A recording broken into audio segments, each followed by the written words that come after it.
অমলকান্তি আমার বন্ধু। স্কুলে আমরা একসঙ্গে পড়তাম। রোজ দেরি করে ক্লাসে আসতো, পড়া পারতো না। শব্দরূপ জিজ্ঞেস করলে এমন অবাক হয়ে জানলার দিকে তাকিয়ে থাকতো, দেখে ভারী কষ্ট হতো আমাদের। আমরা কেউ ডাক্তার হতে চেয়েছিলাম, কেউ মাস্টার, কেউ উকিল। অমলকান্তি সেসব কিছুই হতে চায়নি। অমলকান্তি রোদ্দুর হতে চেয়েছিল।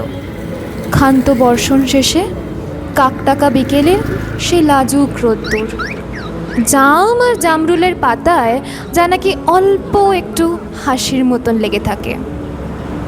আমরা কেউ ডাক্তার হয়েছি, কেউ উকিল, কেউ বা মাস্টার। অমলকান্তি রোদ্দুর হতে পারেনি। সে এখন এক অন্ধকার ছাপাখানায় কাজ করে।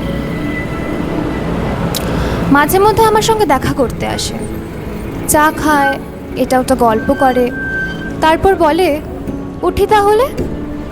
আমি ওকে দরজা পর্যন্ত এগিয়ে দিয়ে আসি।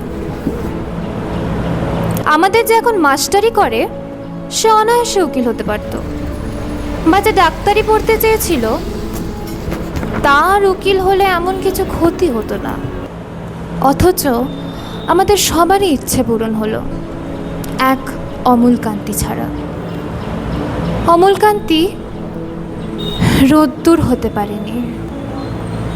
যে রোদ্দুরের কথা ভাবতে ভাবতে ভাবতে ভাবতে একদিন রোদ্দুর হয়ে যেতে চেয়েছিল।